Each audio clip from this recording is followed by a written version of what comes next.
The topic is OsCoxae of an ox. Ox is a male cow and OsCoxae is the hip bone of an ox. Coxae of an ox. Now it has two surfaces. This is the gluteal surface. This is the pelvic surface. This is called the gluteal surface because it is present away from the pelvic cavity. This is the pelvic surface because it is present towards the pelvic cavity.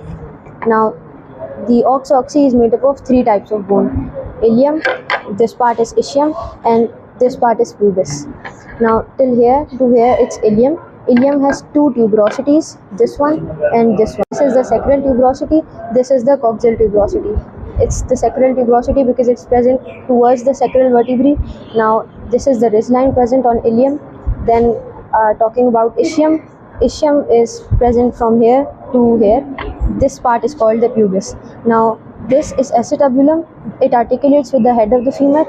This part is called the opening. It's obturator foramen. The largest opening in the body is obturator foramen. Now this is the pubis. This part is the ischial spine and this part is the ischial tubercle.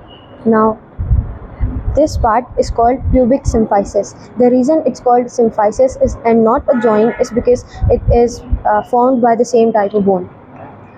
That's it. Thank you.